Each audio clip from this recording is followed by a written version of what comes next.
Oh, yes, people.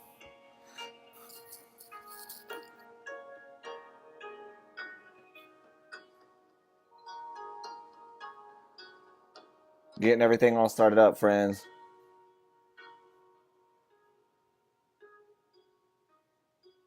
Getting them spaceship fuel tanks fired up, you know what I mean? Spaceship fuel costs a lot nowadays.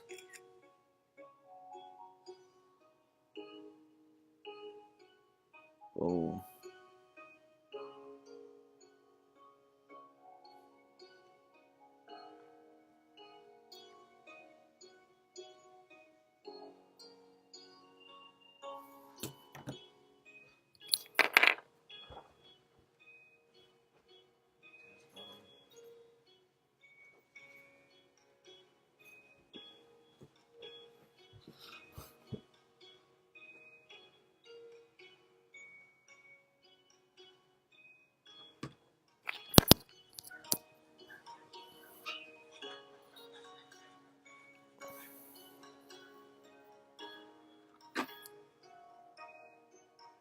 All right, all right.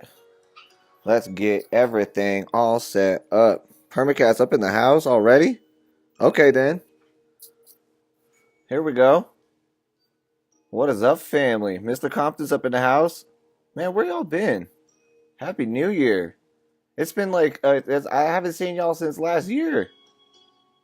All right. We're getting this spaceship started, my friends. Everything is going to be going nice. Everything is going to be looking real good. Just trying to get a couple of people all set up here with this.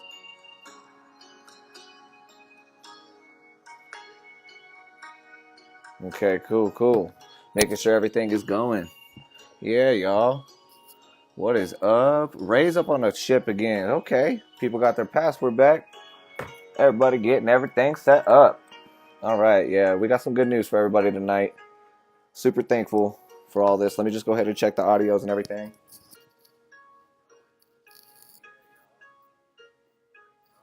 Okay. Cool, cool. All right. So, let's go ahead and get this all beamed in. Yeah, Ray of Sunshine, good evening. Check, check. 1, 2. What she gonna do? All right, y'all. Go ahead and get it all started up. So, thank you for joining the spaceship. My name is Seth. My friends call me Silky. You can call me Sov, Sovereign, Star Seed, Sov, Star, whatever you want. Just as long as we get the point across. First of all, Happy New Year's to everybody. I really appreciate that we've now been doing this for now I can say that like we've been doing it for like more than a year. Like we've done it in 2017 and 2018. It doesn't mean that I've been doing it for more than 365 days, but now we're starting our second year.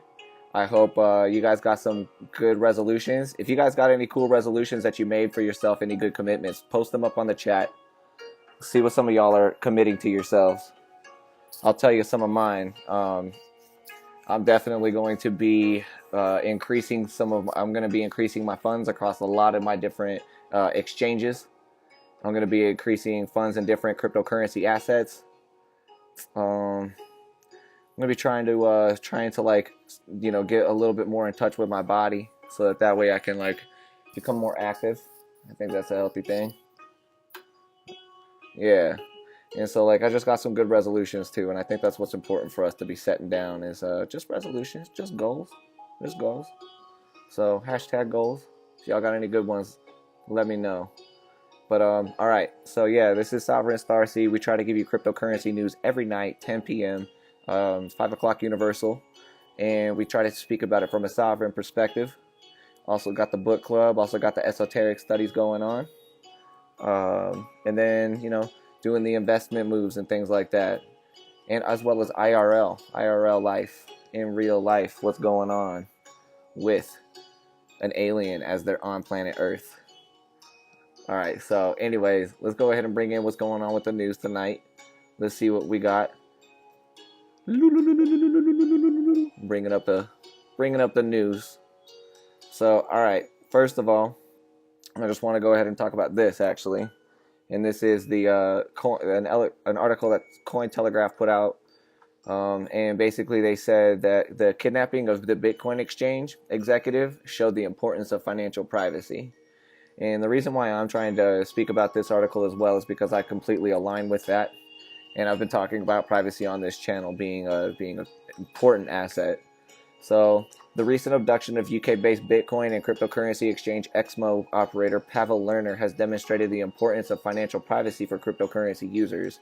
Earlier this week, BBC initially reported that Lerner kidnapped outside of his office in Kiev, Ukraine, on December 28th by a group of individuals who dragged him at knife point to a black Mercedes and drove off the scene.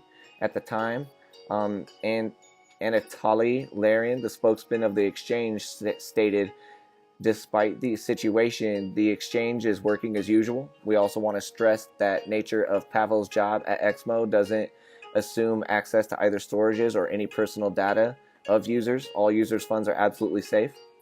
And, basically, if you've been watching the previous streams, you could check that out. And you can look at the previous streams about when we were reporting on this. But, this article is coming out because this addendum here, and it just talks about the importance of financial privacy.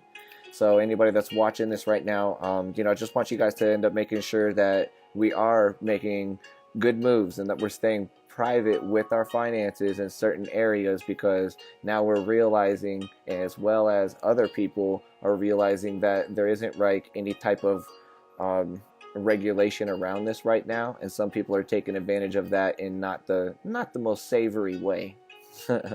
And so with this, it just says, the importance of financial privacy. During a presentation given at the Coinbase headquarters, Monero lead developer Riccardo Spagni, better known to the cryptocurrency community as Fluffy Pony, emphasized the importance of financial privacy for users and investors of all types. He noted financial privacy on public blockchain networks and cryptocurrencies is crucial in preventing sensitive information of users from being used for criminal activities, such as direct attacks, blackmailing, targeted advertising, and unwanted disclosure of assets, wealth, and holdings. In January 2017, when he gave the talk to Coinbase employees, Fluffy Pony jokingly stated that investors could become kidnapped for purchasing large amounts of Bitcoin at a local exchange. He said this in January of last year, guys. If we don't have financial privacy, there are bad things that can happen. We might end up with targeted advertising based on spending habits. Another example is targeted crime against the wealthy. You go to a local Bitcoin exchange and next minute you're held up at knife point. Even worse, you go to pay with Bitcoin for an item and now the owner knows your bank balance, says Fluffy Pony. Dumbfoundingly, Fluffy Pony's statement became a reality in Kiev, Ukraine, as Lerner became a direct target of an armed gang with a pre-established plan of extorting ransom in Bitcoin from the exchange operator. However, the lack of privacy measures in Bitcoin also means that the criminals that have abducted Lerner cannot easily spend the money or sell it for cash, because the transaction can be traced using the public Bitcoin blockchain. So, as this is now, guys, what I could end up seeing is that I just wanted to end up pointing this out due to the fact that, privacy is important. Privacy is king. And this is something that we should absolutely be using and really revering as one of our greatest assets. Just the way that I'm saying that. And so, just taking a look at this here. From permaculture dreams and passions and have set goals in line with that. Boom. There we go. Yo, Permacast up online. Mine is to make $1 million in crypto to buy us all a Permi community. Bam. Okay. By the way, you mean to me. There we go. Cool. Yo, yeah, I'm loving that you guys are meeting. Like, this is what I'm wanting to end up fostering on this channel, on this spaceship here. Let's make sure that we have this. Ray, he says, speaking on financial privacy, what do you figure about the new what do you figure the new tax code means about trades? Are U.S. citizens liable to pay capital gains on each and every trade? Or is it on the difference between fiat added to an exchange like Coinbase and the amount cashed out? It seems like it could be practically impossible to keep track of for a trader who trades multiple times each day. And for the IRS, besides, wouldn't they have to have info to prove any liability? Right. Yes. Okay, nice. So, dang, look at what Ray's proposing for us, guys. These are some great questions. Okay, first of all, let me answer that. On my previous streams, I have talked a little bit about what was happening with the Federal Register, and I gave links to the Federal Register of the new tax reform bill that Trump signed in, and you could start to take a look at it. But during the stream, I was basically also talking about how this is over 700 pages of new code that they don't want it to be easy for us to comprehend. So that's why they've created jobs for other people to comprehend it for us. And in a sense, that's not very inviting. And let me just go ahead and see if I answer some of your questions for this, Ray. Is what was happening in that tax bill was that like for like exchanges was the one loophole that Bitcoin to other cryptocurrencies was getting through, so that way, before this tax bill was signed, people could exchange one cryptocurrency for another cryptocurrency and not have to pay a tax on that. Well, in this new tax reform bill, basically what it does is it now closes that loophole and it allows people to be taxed. And I'm not sure exactly how. And so I hate having to say this, and this is how top heavy our system has gotten. I don't like that I have to say that I'm not a tax advisor, so you can't take this as official tax advice or financial advice. But in a world that was a lot more attractive to anybody that was able to end up starting up an idea and creating a business, you wouldn't have to say that. But what I can say is that, yeah, it looks as though through the interpretation that I've gotten is that, yes, anytime that you end up exchanging a cryptocurrency for another cryptocurrency, as of today, it is now subject to taxation. And I think that it is at capital gains tax.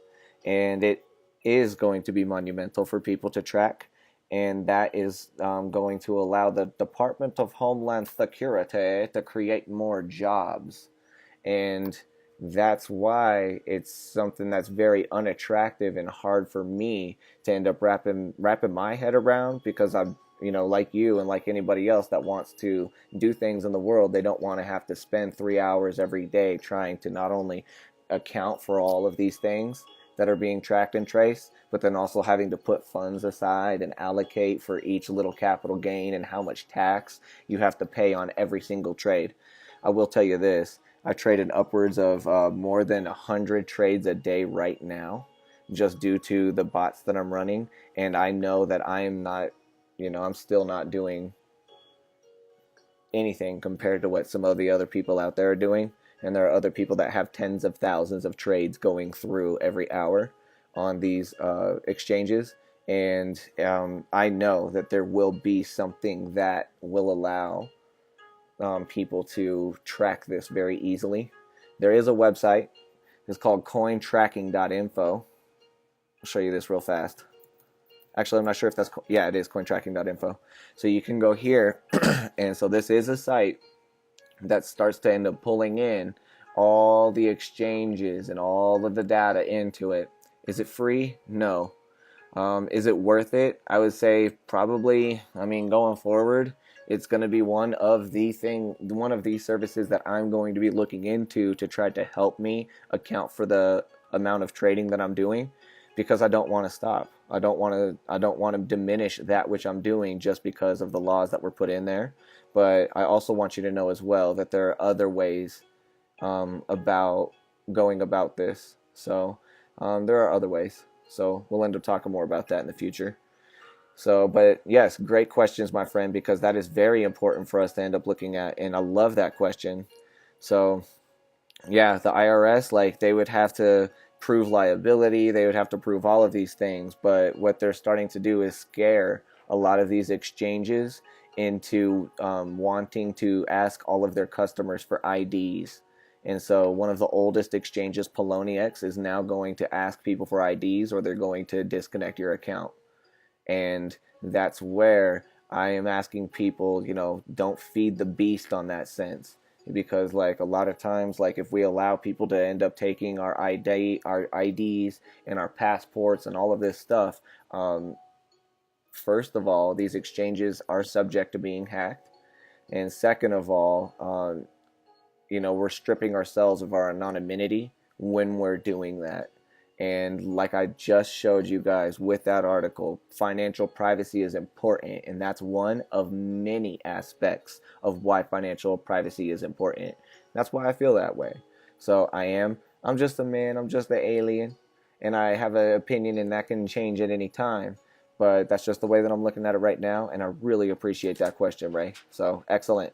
But if you have an index fund that day trades, you don't pay on every trade. If you day trade stocks, do you pay on every transaction? Yes, ma'am. So yeah, absolutely. I would say, when I've day traded stocks in the past, the only thing that my accountant absolutely loved about it was that I knew exactly how much I purchased each stock for at the time that I purchased it, and how much I sold it for at the time that I sold it, and how much I gained on that. And they wanted a percentage of every single one of that, of those trades. Now, here's the other part.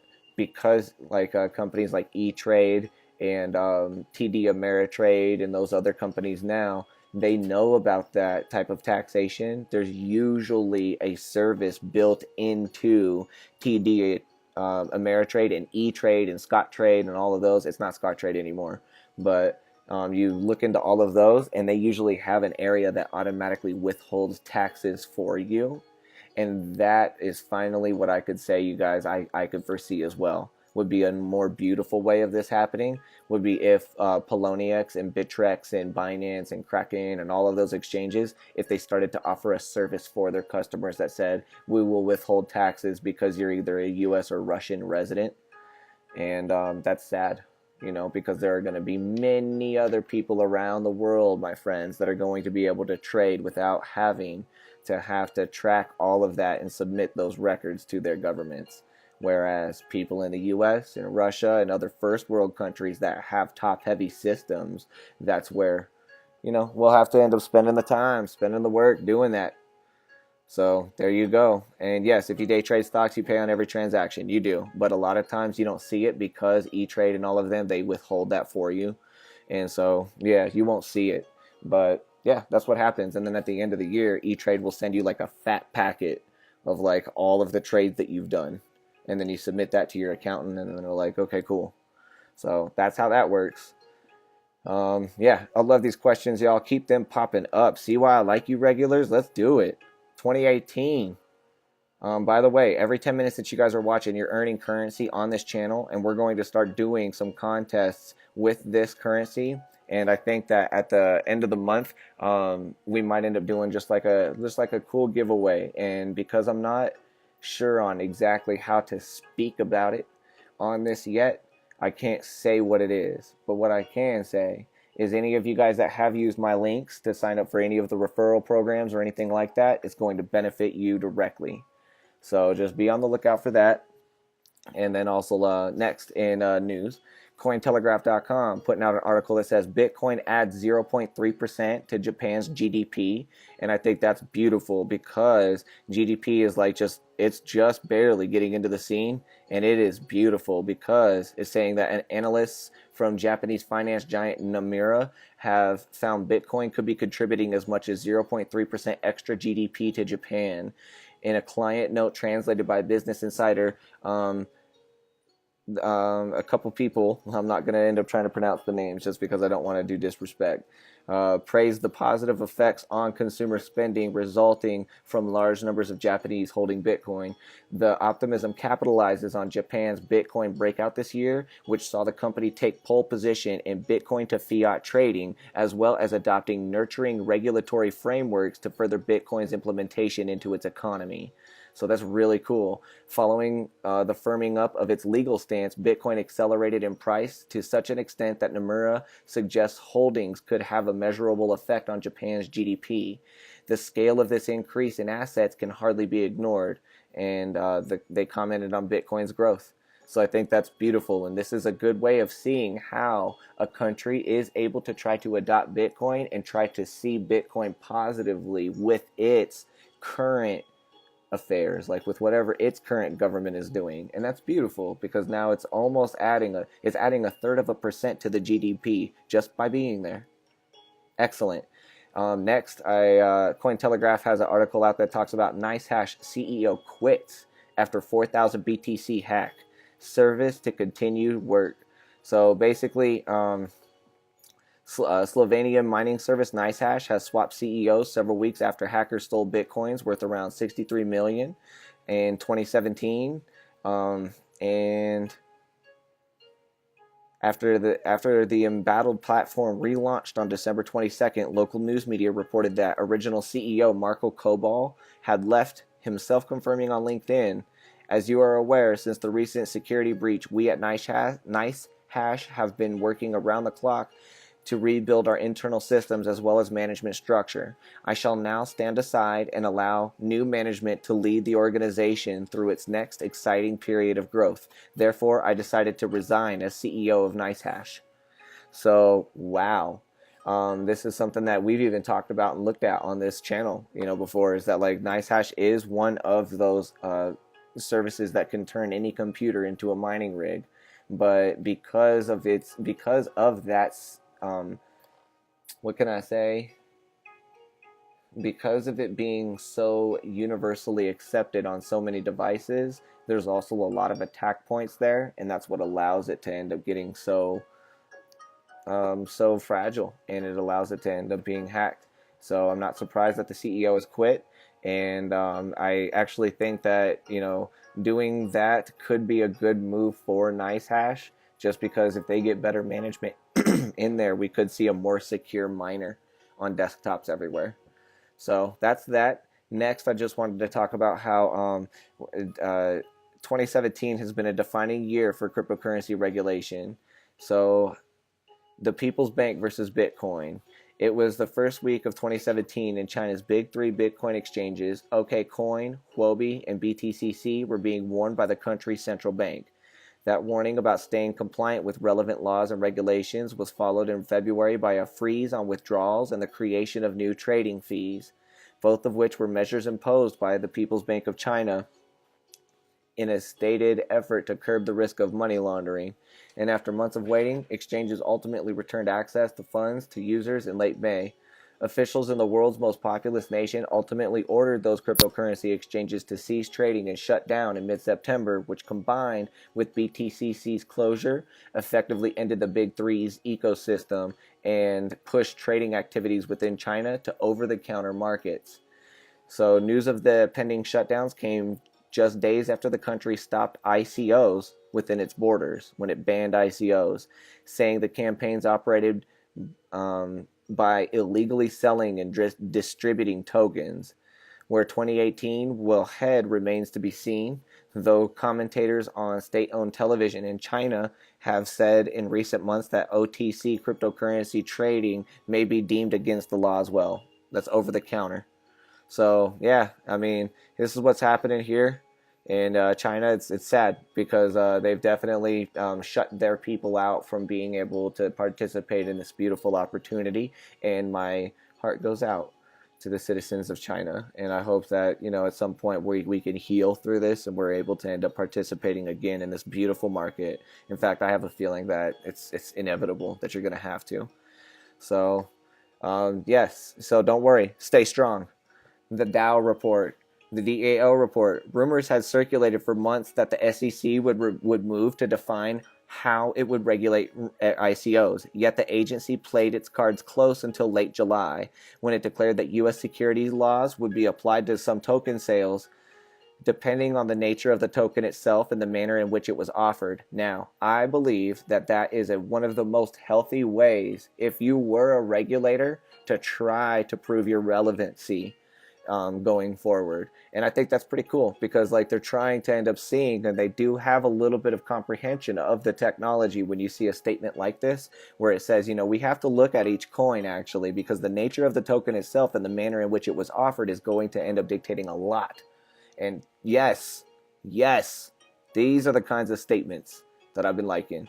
The funding model through which the sale and distribution of cryptographic tokens would be used to kickstart work on a new blockchain network was at the heart of the DAO, the now defunct funding vehicle that raised millions of dollars in Ether. So the DAO was the original Ether token, And when it got hacked, there was so much ether that was stolen from that the remaining enthusiasts of Ethereum decided to hard fork, and Ethereum kept going, and the previous fork that still has the hack on it was considered Ethereum Classic. So nice little news for you guys right there, so that way you can be, more aware of what happened there. And can you guys start to see how knowing this history of these blockchains is going to affect you? It's going to affect your children. It's going to affect so many things in the future. And I think that's beautiful. So it seems like a great start in trying to stay on the level. Yeah, exactly. Yeah. You're welcome, my friend. You're welcome. Cointracking.info is good. Ray, they also got an iPhone app. And I don't think you got an iPhone, but check your Android, because like it should be, if they got an iPhone app, it should be easier to develop for Android. So, yep. The SEC wrote at the time when the DAO tokens were according to a report published by the SEC in July, the DAO tokens were securities under U.S. law, though the agency said that it had declined to pursue any enforcement action related to the sale. The SEC wrote at the time, the commission deems it appropriate and in the public interest to issue this report in order to stress that the U.S. federal securities law may apply to various activities, including distributed ledger technology, depending on the particular facts and circumstances, without regard to the form of the organization or technology used to effectuate a particular offer or sale. Now, let me just tell you guys, these guys, the SEC, is definitely trying to end up saying, distributed ledger technology. They're trying to now include this in their reports that they are publishing. And as you're reading this article with me right now that's being published here on December 28th, we're now already starting to use these previous SEC reports as the gospel for what we're starting to interpret. This is why, my friends, it's so important for us to be looking at how this stuff is starting to be laid down, because we live at a very, very beautiful time right now to be able to dictate how this happens, and it's very important for us to make sure that we stand up and we're able to end up making this something that is easy to comprehend, easy to use, so that way we don't end up having to have all of these types of laws and things trying to be including the things that we would want to do. So, yep. With that, the agency's statements are significant because they sparked a host of similar warnings and publications from other regulators around the world. And that's because they're all following the script. You see, the controllers, the regulators. That's where it is. Like I inherently have to feel like I want to end up doing my part in helping us see that the blockchains are the regulators. And I want us to help us see that we don't have to have other humans that have opinions that could be bought off, that have emotions that could be bought off. That's something of the past that we don't have to worry about so much when we end up having a blockchain that we choose to participate in that will regulate the transactions for that coin. And if you don't like that type of regulation for that blockchain, you don't got to participate. There's over 1,000 other options. And that's what the freedom of the future can be. So the SEC itself would go on to warn about celebrity-endorsed ICOs and public stock scams that use the funding model as a way to entice investors. The agency has also pursued civil lawsuits against ICO organizers since July through a newly created unit focused on digital investigations. So, there you go. Now they're starting to come after people. And I just want you guys to know that, I used to be made fun of for these cryptocurrencies. It was called digital geek coins, and now these digital geek coins turn out to be so serious that they've created jobs and created units inside the SEC to go after people for these things, these digital coins that you used to get made fun of. So Putins Edicts. CoinDesk readers are likely familiar with the long-time running saga of cryptocurrency regulation in Russia, and yes, we are. And while recent statements from senior lawmakers suggest that Russia's State Duma may finally approve rules governing the trade and issuance of cryptocurrencies, statements from earlier this year from President Putin are arguably more impactful for the tech's future in the country. In late October, the Kremlin published 5 orders from Putin focused on various uses for the tech. he ordered new registration requirements for cryptocurrency miners. They basically made mining illegal, but they allowed trading. And it says, that's just what they've done there. And like, this is something that is, think about this, my friends, and think about the innovation, and think about how this regulation is just the beginning of how you already, if you didn't watch this stream and you weren't aware of what was happening, you might already now be breaking laws that weren't in effect even a year ago, even a month ago. So I want you to end up realizing that already now, because already Ray's asking great questions and making me answer these, like we're seeing now, even on this stream, that you're having to find ways to track your own cryptocurrencies just to meet your civil regulations, or your statutory regulations for being a citizen in whatever country you are. And that's crazy, because this is the first one. This is the first one for cryptocurrencies that you have to remember, as well as you have to pay taxes if you put it back into fiat. These are two rules now that we have to remember. And now we have to tell everybody as they come into the playground, hey, this used to be without any rules, now there's two. How many more are we going to allow? How many more are we going to let this happen? Are we going to regulate ourselves? Are we going to be able to end up asking each other for refunds? And can we help each other educate on this, so that way we don't have to let other people educate us on it? That's my question. Next, and I don't want to stop it with just being on that negative serious side as well, but bitcoinmagazine.com put out our top 5 Bitcoin good news stories of 2017. So number 5 is Philanthropy lives on the blockchain, and that is true. In October 2017, nonprofit BitGive launched the beta version of GiveTrack. We've seen people donate $1 million to cancer research. We've seen $1 million being donated to WikiLeaks. And it's all through Bitcoin.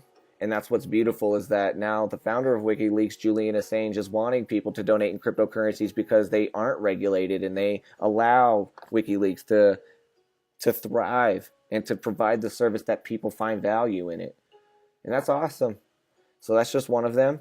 Next, Dragon Mint helps make mining more decentralized. As Bitcoin mining becomes more challenging, it's also becoming more centralized around a few larger companies that have sufficient capital, the latest equipment, and access to reliable energy sources. An estimated 70% of hash power produced on the network today is produced by Bitmain for their own or affiliated mining pools. In 2017, to offer some competition and shake up the market, Hailong Mining launched the Dragon Mint 16T with newly designed chips producing 16 terahashes per second. It claims to be 30% more energy efficient than the most efficient ASIC miners currently on the market. Right on. So that's really good, because Bitmain is the producers of the Ant miners. They're the producers of the light miners, the L ones, the D ones, all of them. And that is true, is that a lot of times in order for you to use Ant miners or any Bitmain products, you have to be affiliated with one of their mining pools, and that is starting to centralize the mining power back to Bitmain, and people have problems with that. So Dragon Mint wanted to go ahead and balance that. So that's pretty cool, and I expect other companies to allow that to happen going forward. So you guys, if you have a problem with centralization, you don't like how any big company has too much power, you can absolutely, in this space, take some of that power from that company by starting a company yourself, or funding a different company that you believe in and that you're passionate about. And that's what's beautiful about this as well. And it wasn't even just this space. It's always been around like that. Just checking stuff as well. Okay, cool. So next, a major step forward in the development of Bitcoin. SegWit finally activates. After months of contentious debate in the Bitcoin development community, segregated witness, SegWit, a major technical innovation to the Bitcoin network, was deployed in early August. A Bitcoin developer, Shaolin Fry, proposed a user-activated soft fork, UASF, so that users could set a deadline for enforcing the new rules instead of having the miners activate the soft fork. A number of factors contributed to SegWit's launch, including its successful deployment on Litecoin, the ASIC boost controversy, and the contentious New York agreement. The rising price of Bitcoin can be attributed, at least in part, to SegWit's successful integration into Bitcoin's core software in 2017. And this is where we were seeing Bitcoin Cash happening. This is where Bitcoin Gold was happening, because SegWit was also updating on the Bitcoin core blockchain.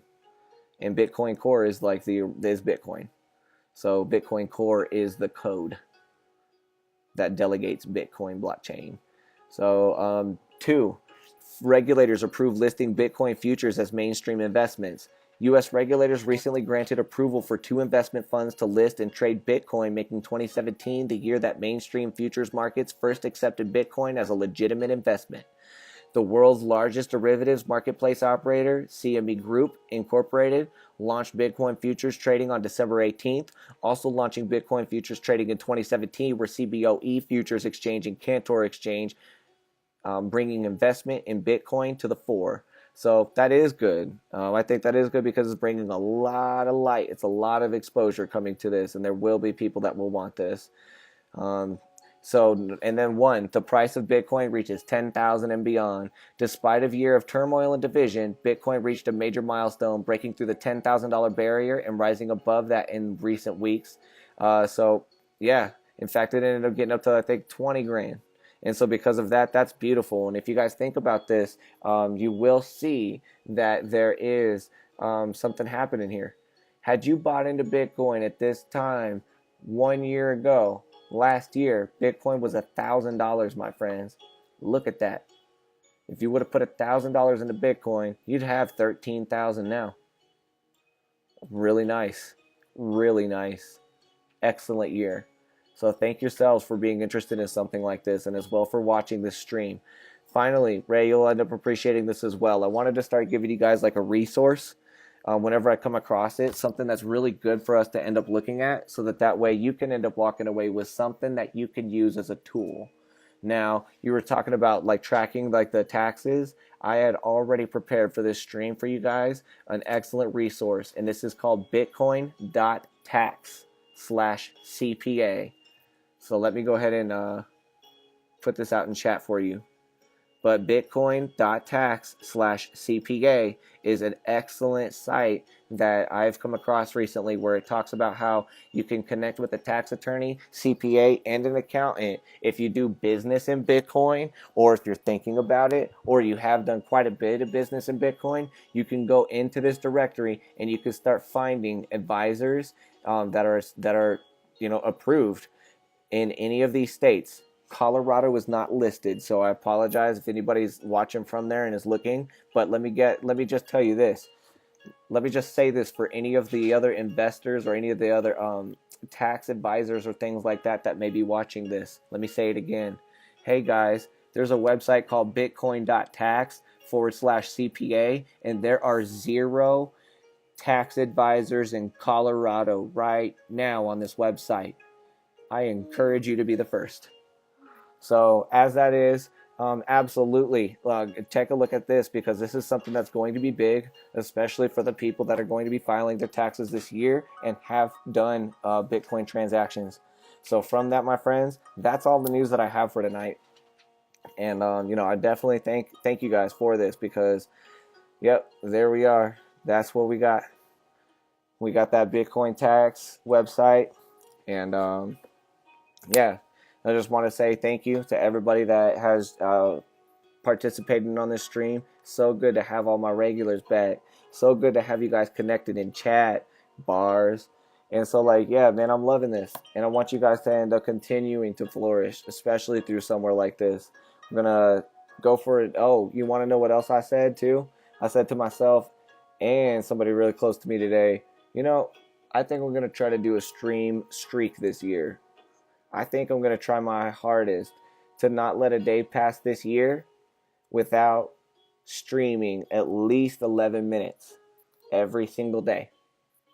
So we're going to shoot for that. I want to be over 10 minutes every day streaming somehow, some way. And sometimes we may not have crypto news. Sometimes it might just be a hike walking up a mountain, man. Sometimes it might just be like playing some video games and kicking back.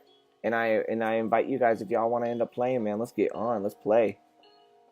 But yeah, I just really appreciate this because that's going to be one of my goals, because I'm definitely feeling that commitment, feeling like I love being able to provide this for you guys. I love the feedback that you guys have been giving me. If you find any other ways to end up making this stream any better, please shoot that out there, and I will make sure that we'll end up doing that. We'll try to implement that. So yeah, let me just go ahead and check a couple of other things. So if I make some trades and make money in Bitcoin, but then lose money, is it all the same money, and can I claim to break even? Hey, that's a great question. I would just say that, yeah, you could say that. Here's the thing, Permacats, is like, I feel that there would be certain people that would tell you that if you make trades and you make money in Bitcoin, those trades that you make money on are going to be taxed. And if you lose money, there might end up being some type of, like, I don't even know what they call it. Oh, a deduction. There might be like some type of a deduction that they might give for that.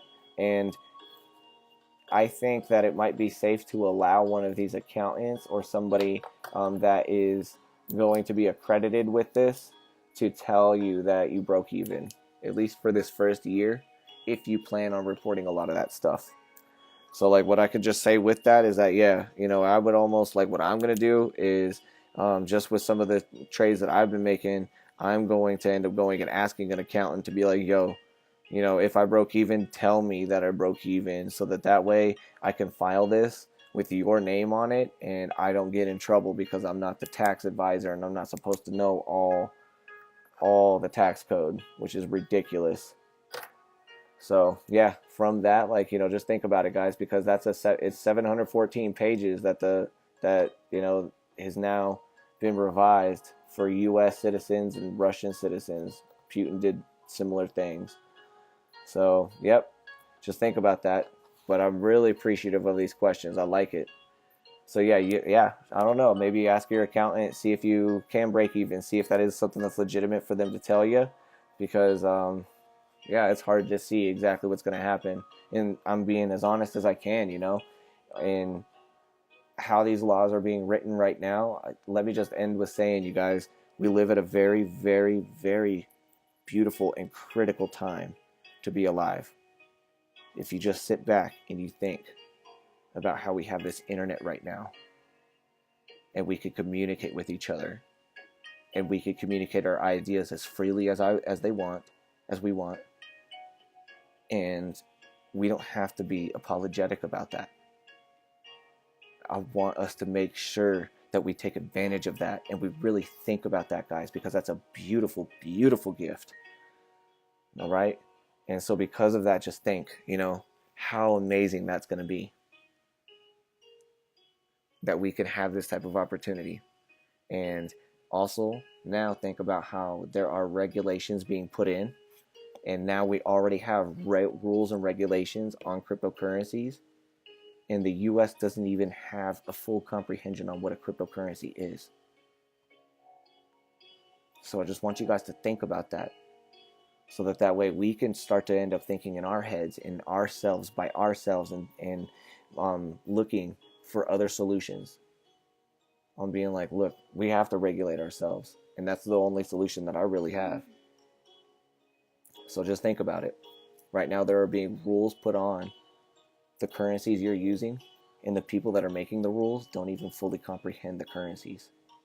They don't even fully comprehend the vehicles that they're trying to control. So just really, really think about that. And with that, my friends, like, I just want you to know we're staying strong, and no matter what, this species will make it through us. It's amazing that we're alive at this time. So thank you to everybody that joined in tonight. Shout outs to all of y'all. I'm so happy that we're starting this year off with a full ship. And, here's to the growth. Here's to all the streams going forward, all the streams in the past.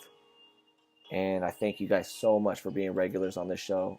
And like I've been saying, you're the ones that helped this thing get carved out, and you dictate how it goes. So we'll be back. Maybe we'll end up playing some video games. because I want to end up grounding out and having some fun with that as well. And also, you know, doing some esoteric studies because that's so good. So you guys, if you want, you know, just tune into some of the esoteric studies sometimes, and just put it on in the background because it can really help. It's helping me, even just reading them. So, yep. Hey, appreciate you, Ray of Sunshine. Absolutely. And Permacats, you're welcome. Absolutely, you guys. Hey, thank you so much for joining in, because this is really helping, and this is going to be an amazing year, not just for me, but for you guys as well. The people that you got, the goals that you guys set out here today, you know, lots of people saw them. Anybody that was brave enough to end up putting out their intentions and stuff, that was great, because now there's going to be a lot of people that are going to read that and see that and love that. So yeah, welcome, Ray. Yes. And we'll end up we'll end up getting together here soon, man, so we can end up talking about lots of other good stuff. So, all right, guys, really appreciate you so much. I'm gonna let the music play for just a few seconds before I end up cutting the stream. You know, get in the Discord room if you want to end up continuing to chat. We're gonna start to end up making that to be a poppin' place too this year. So, thank you guys. This is Sovereign Starseed saying good night to the humans of Earth.